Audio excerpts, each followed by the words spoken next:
এখানে উপস্থিত deputy mayor, এখানে উপস্থিত আমাদের সকলের প্রিয়, আজকে আমাদের এই সভায় আরেকটি আলোচনার পাশাপাশি আমাদের সভায় আমাদের যিনি কর্পোরেটর ছিলেন আমাদের মীনা রানী সরকার, যিনি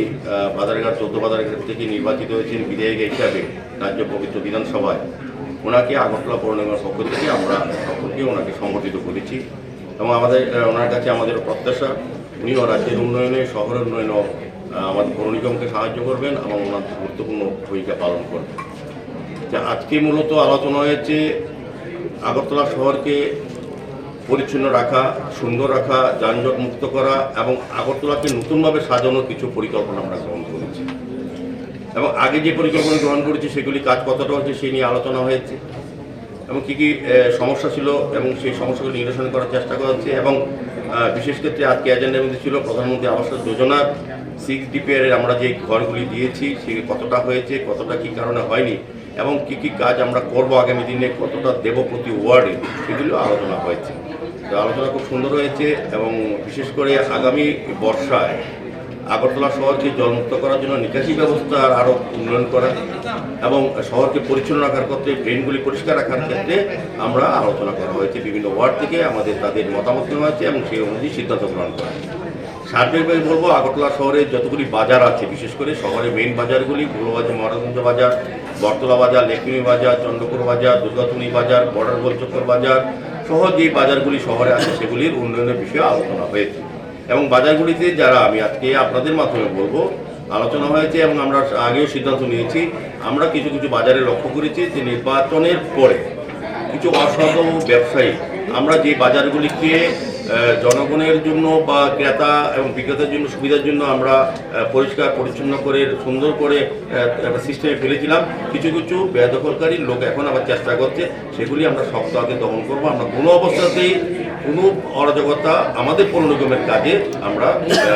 তাদেরকে সুযোগ দেব না, সেক্ষেত্রে কঠোরতাতে আমরা সরকার এবং আমাদের পৌর নিগম ব্যবস্থা গ্রহণ করবে এবং রাস্তা আমরা যানজট পরিষ্কার করার জন্য আমাদের ব্যবস্থা গ্রহণ করা হচ্ছে, সমস্ত কাজগুলি করা হচ্ছে।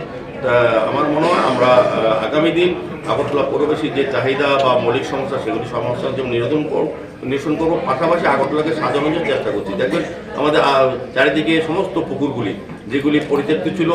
অব্যবহার ছিল বা মানুষ ব্যবহার করতে পারতো, সেগুলিকে এখন মানুষকে ব্যবহারযোগ্য করা হচ্ছে এবং পুকুরগুলিকে বিউটিফিকেশনের মাধ্যমে মানুষকে ব্যবহার করে এবং যারা বিভিন্ন পার্কগুলি পরিত্যক্ত ছিল সেগুলিকে আমরা সুন্দর করে নতুনভাবে সাজানোর চেষ্টা করছি। নতুন নতুন পার্ক, নতুন নতুন আইল্যান্ড তৈরি করা হচ্ছে, সারা শহরে দেখবেন ট্রাইকালের লাইট লাগানো হচ্ছে, আরও বেশি করে লাগানো হবে। সমস্ত শহরকে নতুনভাবে সাজানোর চেষ্টা করছে মানুষের চাহিদা অনুযায়ী। তো আমি আগরতলা পৌরবাসীর কাছে আজকে সভায় আমরা সবাই এটা বলেছি, বিশেষ করে আবর্জনা পরিষ্কারের ক্ষেত্রে, শহরকে সুন্দর রাখার ক্ষেত্রে শহরবাসীর কাছে আমাদের আবেদন, আমাদের যে পারিবারিক কালেকশনে হাউস গার্বেজ কালেকশনে যারা থাকেন তাদেরকে সহযোগিতা করার জন্য, সেই প্রক্রিয়া অংশগ্রহণ করার জন্য আমরা লক্ষ্য করেছি আমাদের যারা কর্মীরা আছেন আমাদের পৌর নিগমের এবং আমরা নিয়োগ প্রতিনিধি চেষ্টা করছি শহরকে পরিচ্ছন্ন রাখা, প্রতিটি ড্রেন পরিষ্কার রাখা, প্রতিটি রাস্তা পরিষ্কার রাখা, কিন্তু কিছু কিছু ব্যক্তি বা বিশেষ প্রতিষ্ঠান সেগুলিকে বাধা দিচ্ছে বা তারা ইচ্ছাকৃতভাবে আমাদের কাজে আমরা যে কাজগুলি করার চেষ্টা করছি সেগুলিতে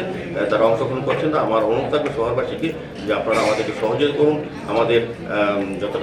যত স্টাফ আছে, যে প্রয়োজন আছে, আমাদের কর্পোরেটররা, আমাদের সরকার, আমরা বিভিন্নভাবে আমরা চেষ্টা করছি শহরকে সুন্দর রাখা, পরিচ্ছন্ন রাখা, সেক্ষেত্রে আপনাদের সহযোগিতায় সম্পূর্ণ হবে।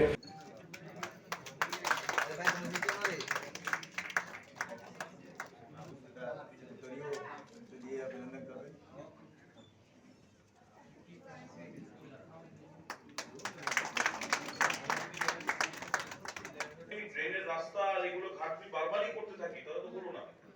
তো তাই একটু হাই